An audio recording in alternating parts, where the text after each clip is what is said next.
Spring cleaning is my own kind of hell. Especially Antrezo, where Dima had been storing things that would definitely come in handy someday for 20 years. Old skis, a broken fan, stacks of 1998 driving magazines. I had already pulled out 3 bags of obvious junk when I came across it. An ordinary shoebox from under salamander shoes, tied with yellowed tape as if inside were not old shoes, but codes to a nuclear suitcase. I turned it over in my hands. Light, that he could hide his first love letters there. I grinned. Dima was not one to keep sentiments. I took out my phone and dialed him. Yes, Alyona, he answered cheerfully. In the background, there was the noise of a construction site, his element. Something urgent? The contractors are driving me crazy. Not exactly urgent. I'm sorting out things in the attic. I found some box, wrapped in plastic. Yours? Throw it away. There was a pause on the other end of the line. The noise of the construction site disappeared somewhere, as if it had moved to the side. A box. What box? A shoebox, an old one, from Salamander. Silence again, but this time it was different, heavy, tense. Alyona, put it back. What do you mean, Dim? I'm cleaning everything out here. I want to put things in order. What's in it? I said, put it back. His voice became harsh, unfamiliar. There was not a drop of the usual warmth in it. And don't touch it. Got it? It hurt me. 20 years of marriage, and he talks to me like I'm a naughty schoolgirl. Why are you so worked up? What's in there, party gold? I just asked. Just do as I say. Don't interfere. I'll come this evening and sort it out myself. Dima, what secrets? We've been living together for 20 years. You have secrets from me gathering dust on the mezzanine. They're not secrets, he hesitated, choosing his words. It's just old junk, personal. Don't touch it. Personal junk that a wife shouldn't touch sounds intriguing. Maybe there are photos of bad exes, a collection? I tried to be sarcastic, to turn it all into a joke, but he wouldn't give in. Elena, stop it, I'm not joking, this is serious. Please, just leave her. Quote. I sighed. An unpleasant sticky feeling stirred in my chest. Not curiosity, but anxiety. I'd never known him like this. He could be angry, irritated, tired, but he was never so distant and cold. Okay, I hung up. As you say, master. Your personal junk will be waiting for you safe and sound. That's great, he snapped. And relief slipped into his voice. That's it, I have to run. I love you. And I love you, I answered mechanically and hung up. I put the phone down, but I didn't let go of the box. It no longer seemed like just old junk. Now it was forbidden fruit, and I had never been particularly holy. His sharp order, his panic in his voice, all of it screamed that there were more than just old photographs inside. There was something inside that he was afraid of. And now I was afraid of it. I sat on the floor in the middle of a pile of old things and looked at the box. Don't touch, don't meddle, this is serious. His words pounded in my temples like a hammer. The more he forbade it, the more the desire to rip off that damn tape stopped. What could be so serious that it needed to be hidden from me for 2 decades? To hell with it. I clumsily picked up the edge of the tape with scissors. The tape had dried and turned to stone. It came off in small, crumbling pieces. Finally, the lid gave in. Inside, it smelled of dust and oblivion. There were several photographs on top. Here we are at a barbecue, very young. Me, Dima and Andre. Andre Ilian is my first love, Dima's best friend. He hugs us both by the shoulders and laughs as infectiously as only he could. My heart sank painfully. Andre disappeared 22 years ago. Just disappeared, evaporated. They looked for him, but they never found him. Under the photographs is a folder with documents. The Charter of Sumtog Granite, registered in '96. Founders Romanov Dmitry Sergeyevich, Ilian Andrei Viktorovich. Their common business, from which it all began, and which, according to Dima, went bankrupt, ruining them both. And at the bottom there she was. An old audio cassette, TDK 90 minutes, no signature, just a white insert. Why keep a cassette tape in the digital age? In my son's room, I dug up his old cassette tape recorder, which he had long ago abandoned, dusty but working. I inserted the tape, rewound to the beginning and pressed P. First there was a hiss, then a click of a lighter and a young, self-confident voice, more familiar than ever, of my husband. Well, in short, here's the plan. Tomorrow he signs a contract for delivery, we take the money, and the goods. There won't be any goods, you understand. A chuckle rang out, a hoarse, unpleasant alien voice. Won't our Andreyusha sense it? He's not a complete idiot. He's as trusting as a calf, Dima replied. Especially when I tell him. I'll tell him that this is a sure thing, that we need to invest urgently. He'll sign everything we give him. All the papers are already at his notary's. As soon as his autograph is there, the company will go bankrupt. And he's the one on the outside, with debts to some very serious guys. That's tough, Dima. He's a pure scumbag of his friend. What kind of friend do I need him for? Dima's voice became angry. A partner. An overly correct partner who interferes with my work. You know, Saryoga, you can't cook porridge with him. He always has some kind of principles, honesty. In this swamp, with honesty, you'll only go to the bottom, and I want to go to the top with Alenka. My name sounded like a slap. I covered my mouth with my hand so as not to scream. Quote. Well, Alyonka is sacred, croaked the second voice, which I now knew as the voice of Sergei Suhoy, another of their partners from those times. She's a good-looking girl, it wouldn't be a sin to go wet for her. That's exactly it, Dima snapped. So let our Andreyusha go and develop Siberia or wherever he hides from debts, and we'll take the business and divide it. It's his own fault. There was no point in being so naive. The tape hissed, the recording ended. I sat on the floor, unable to move. The air ran out, the world narrowed to the hiss from the old speakers. The man with whom I lived for 20 years, the father of my child, my support and protection. He didn't just deceive a friend, he destroyed him in a planned and cold-blooded manner. And I was the prize. The prize that he decided to take at any cost. In the evening, Dima returned home. I heard him taking off his shoes in the hallway, calling me in his usual, slightly tired voice. Alyona, I'm home. I didn't answer. He entered the kitchen and froze on the threshold. I was sitting at the table. In front of him, as evidence on the investigator's desk lay photographs, yellow documents and an old cassette player. What is this? He asked. His voice was quiet, but there was already a metallic ringing in it. I was silent, just stretched out my hand and pressed the P button. In short, this is the plan. Dima rushed to the table to turn it off, but I intercepted his hand. My grip was weak, but he stopped, looking into my eyes. There was fear in his gaze, an animal, the primal fear of a cornered animal. He is as trusting of them as a calf. Turn it off, he whispered. Why? My voice sounded muffled, as if it wasn't mine. It's just an old personal clone. Let's listen to it together, remember our youth. What the hell kind of friend is he to me? He looked at me, and his face changed. The mask of a loving husband cracked, crumbled, and something ugly and unfamiliar appeared underneath. Where did you dig this up? He wasn't asking anymore, he was advancing. What, did you do this? You found some kind of dump and are sitting there. Is this some kind of joke? A joke. I chuckled, but the laughter came out like a sob. Do you think this is a joke, Dima? 22 years old. 22 years old. I thought that Andrei had simply disappeared, that something bad had happened to him. I mourned him. And you knew all this time? I didn't know anything, he barked. This is just drunken chatter. Everyone talked like that in the 90s. Business, concepts. You don't understand anything. Oh, I understand everything. I understand very well. You screwed him, set him up, hung him with debts and threw him out of his own business, out of his life. He walked around the table, stood over me, looming over me. Stop talking nonsense. It was just commerce, tough, but honest for those times.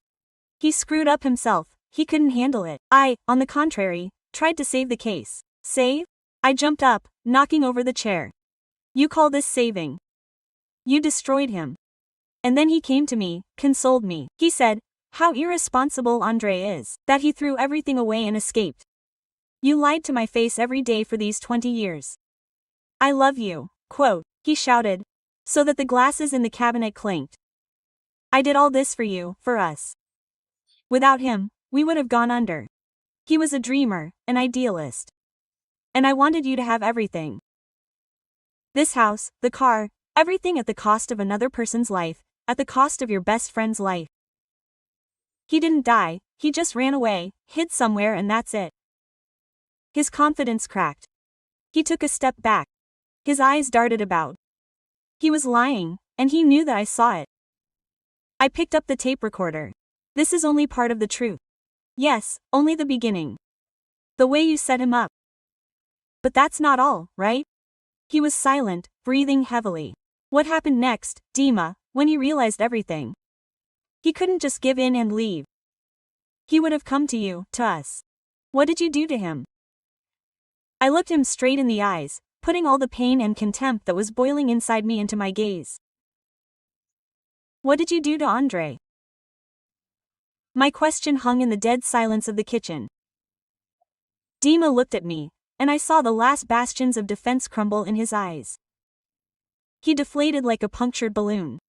His shoulders slumped, his face grew haggard, aged 10 years.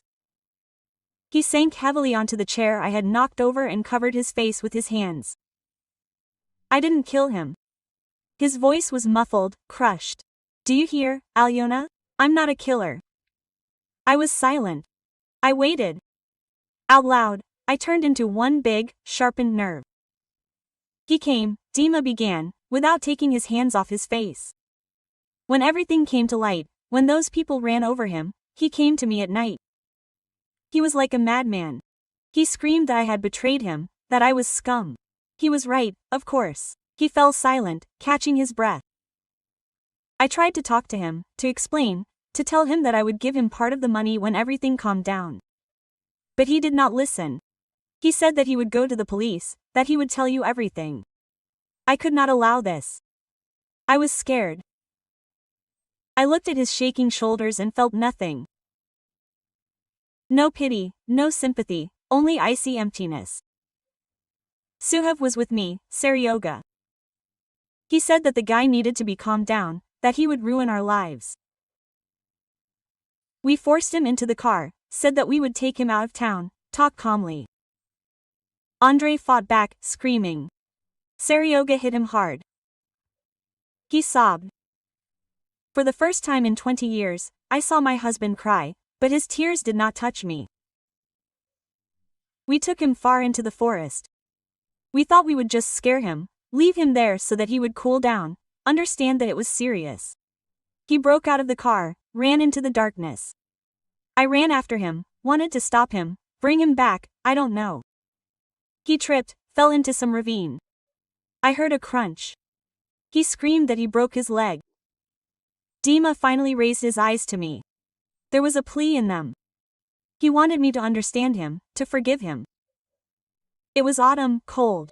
Saryoga said, let's get out of here, he'll get out on his own, he's not a kid. And I was in a panic, Alyona.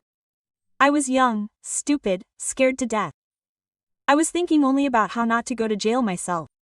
I was thinking about you, what would happen to you if they grabbed me. I listened to him. We left. He fell silent. The story was almost told. You left him there? I whispered. Alone in the woods with a broken leg. I thought he'd get out, he almost screamed. I swear, I was sure that he would limp to the road, that someone would pick him up. I didn't want him to die. A couple of days later, I went there, looked for him, but found no one. I decided that he had escaped and simply laid low, hid. I forced myself to believe it. He jumped up, came up to me, tried to take my hands, but I recoiled as if from a leper. Elena, Alyanushka, understand, these were the 90s, a different time, different rules, everyone survived as best they could. I stumbled. I made a terrible mistake. I know, but I did it for us. I spent my whole life trying to atone for it. I built our family, our home. I loved you more than life itself. Can one sin of youth really wipe out 20 years of happiness? 20 years of happiness. He called it happiness. My life, built on the bones of his friend. My home, the foundation of which was mixed with betrayal and lies. Quote. Go away, I said quietly. Alion, get away from me, don't touch me. He froze, looking at me with despair. He didn't understand, he really didn't understand that he had just killed not only Andre, but also me and our whole life. The next day passed in a fog.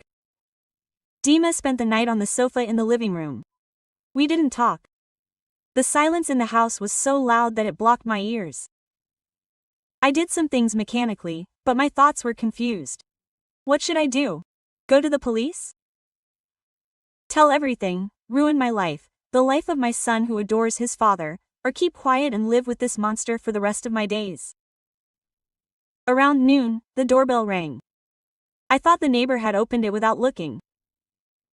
A man of about 50 years old stood on the threshold, with a bloated face and a shabby leather jacket. His small pig eyes pierced me, appraising Ly running from head to toe. He reeked of stale fumes and cheap cigarettes. Romanov is home, he croaked, unceremoniously looking behind my back. And you? Suhav. I'm Sergey, tell him Seryoga has arrived, he'll understand. I went cold. Suhav, the same voice from the tape. I stepped back, letting him into the apartment.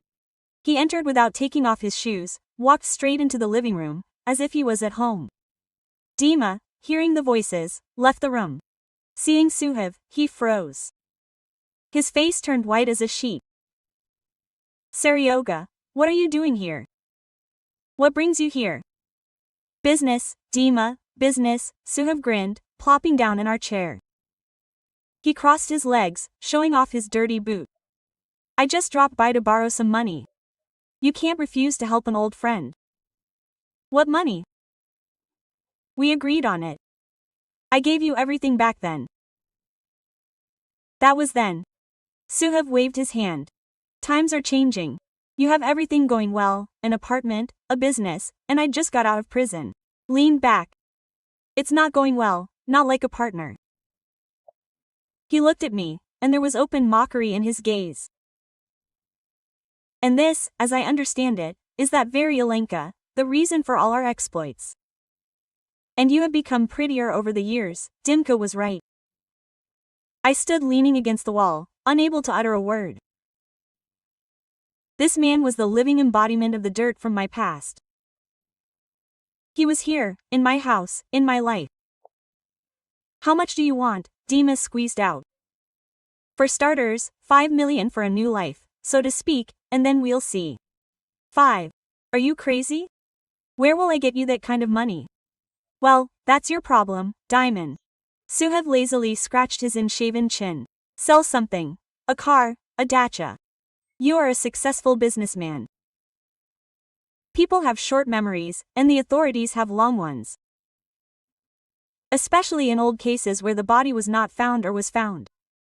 You, by the way, I don't know, because there are all sorts of rumors going around. Dima choked. He looked at Suhav with horror and hatred. And for the first time I saw him as he really was. Not a predator who cold-bloodedly eliminated a competitor, but a cowardly, pathetic weakling who was driven into a corner by a stronger and more impudent bastard. All his life he was afraid of what he had not done. He was afraid of this arrival of Suhav. Quote. I'll find the money, Dima muttered, avoiding his gaze. Give me a week. A week? Suhav drawled, getting up. Okay, you've convinced me, I'm not an evil person. In a week, at the same time, I'll be here. And watch out, Dima, don't even think about dodging. Otherwise I might go to the police and write a sincere confession about how you and I lost a guy in the forest. Of course, they'll give it to the two of us, but you, as the organizer, will get more. He looked at me again, winked and, without saying goodbye, left. When the front door slammed, Dima turned to me. There was despair in his eyes. The silence after Suhoi's departure was even more deafening than before. It pressed, thickened, turned into a viscous, suffocating mass. Dima stood in the middle of the living room, confused and broken. All his feigned confidence, all his pathetic excuses, everything had evaporated. Only fear remained. Quote, "Alenka," he began, taking a step towards me. I didn't move from my place. I just looked at him, and in me there was nothing but cold. "Did you hear?" It wasn't a question, it was a statement of fact. "This bastard, he won't leave me alone. He'll get me until the end." "These are your problems, Dima," I answered evenly. "Your partner, your affairs." He shuddered at my tone. "Ours." He almost shouted this word. "Now they are ours. Don't you understand? If I go down, I will drag our whole house, the company, Igor's future, everything that we built for 20 years, this bastard will destroy it all." Quote, "We didn't build anything," I said, quietly. Quote, "You built on lies and blood. And I just lived in this scenery, not knowing what was behind the scenes." He came up close. His eyes were red, his face exhausted. He tried to take my hands. Quote, "Elena, please, not now. Don't talk about this now. We need to do something together. We're a family, we're in the same boat. Don't you dare talk like that," I hissed, pulling my hands away. "I'm not in the same boat with you. You're in your leaky one, and it's been going down for a long time. But you're in it with me." He grabbed me by the shoulders and shook me. "Do you like it or not? If Suhav talks, I'll be put in jail for a long time, the company will be torn apart. The apartment will be confiscated. Igor will be branded as the son of a murderer. Is that what you want?" His words were like blows. Igor is our son. He hit where it hurts the most.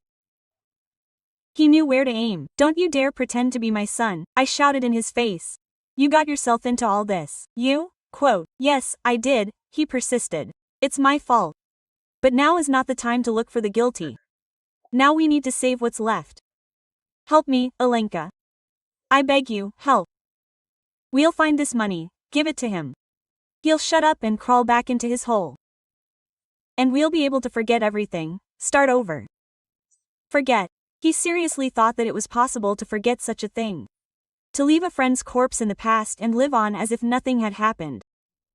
I looked into his desperate, pleading eyes. And at that moment, something in me switched. Pain, anger, disgust. All of this faded into the background. They were replaced by an icy, ringing clarity. He did not see in me a person whose life he had destroyed. He saw a tool, a resource, a last chance for salvation. He was trying to make me an accomplice, not only in silence, but also in action. And I decided to play his game. I nodded slowly. "Okay," I said.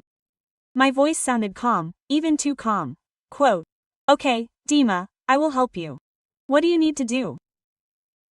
His face reflected such immense relief that I felt sick.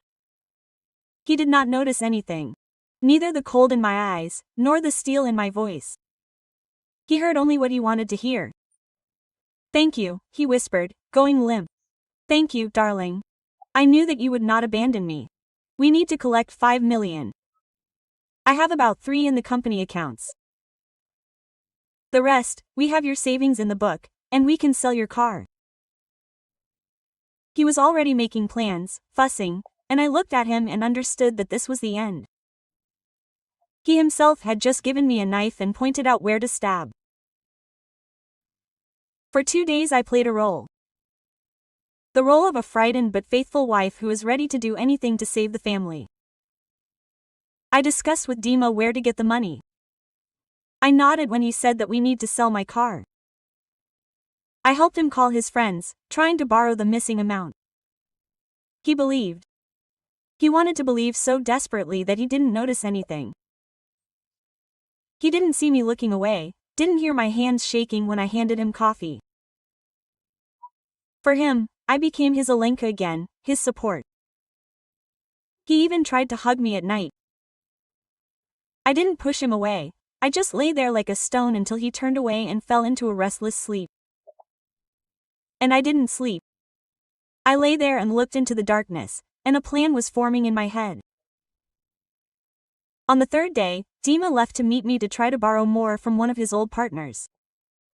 He said he'd be back late. I had time. I locked myself in the bedroom and sat down at my laptop.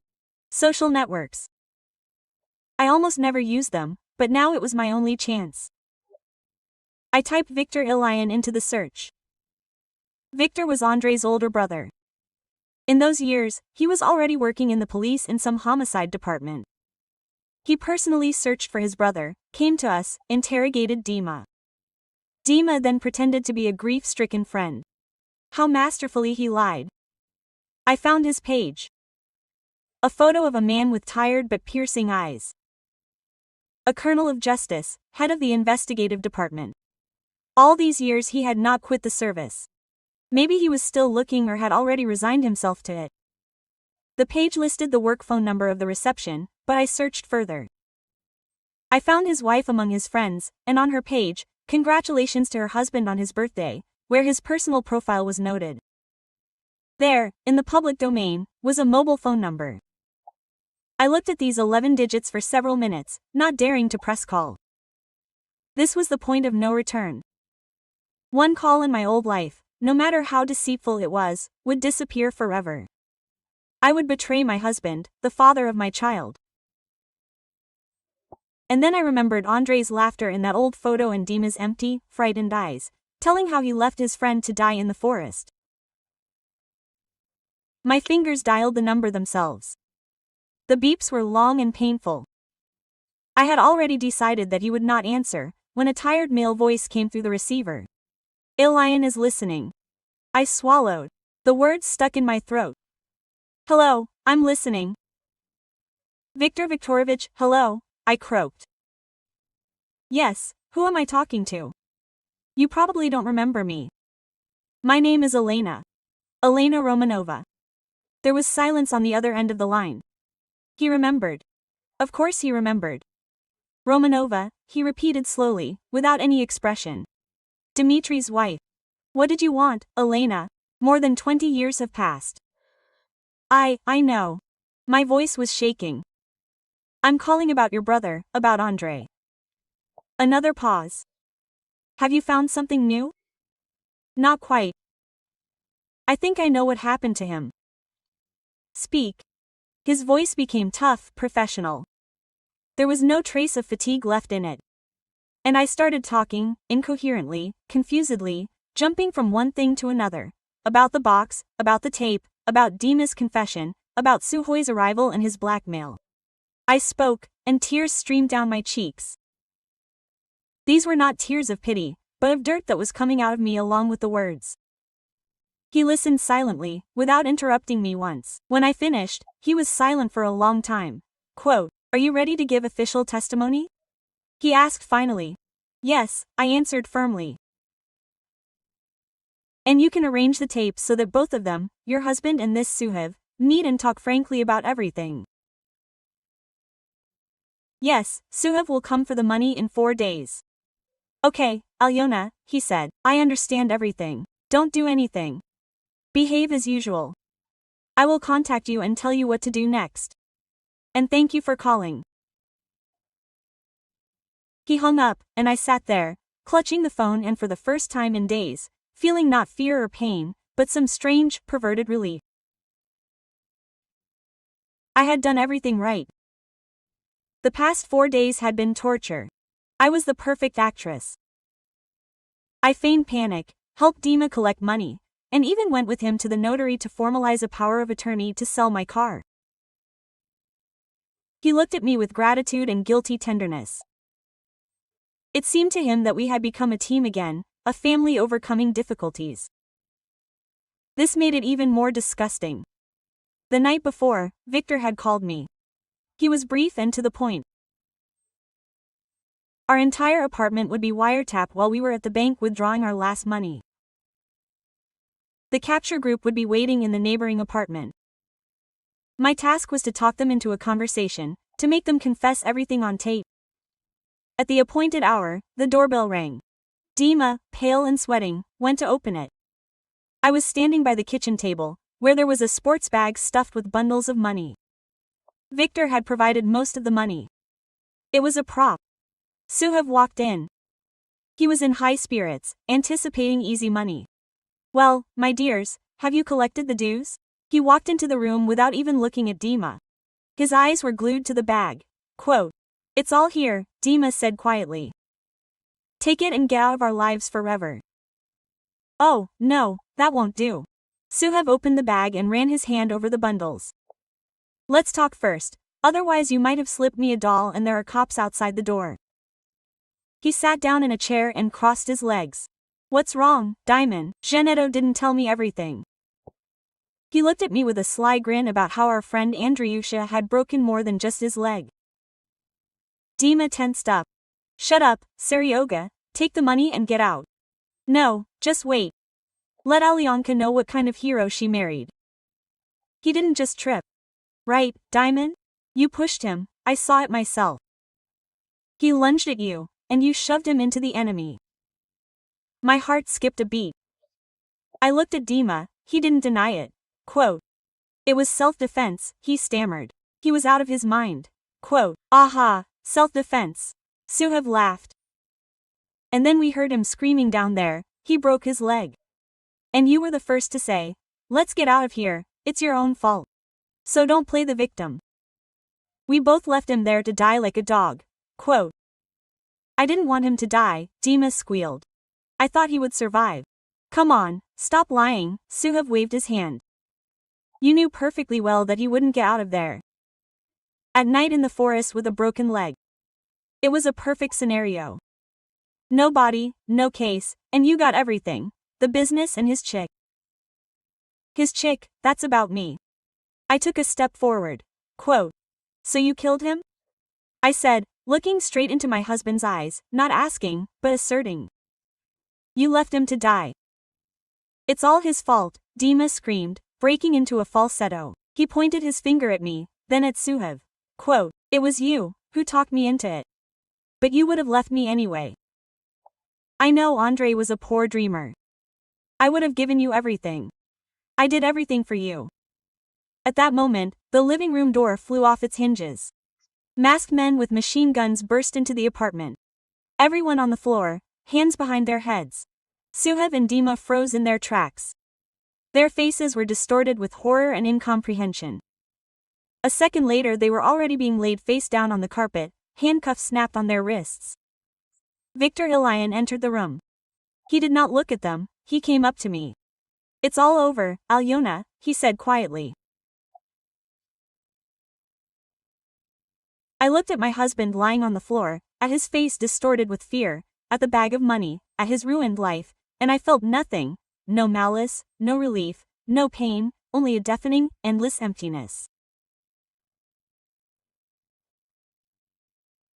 When they were led out, I was left alone in the middle of the room, in a silence that was more terrible than any scream.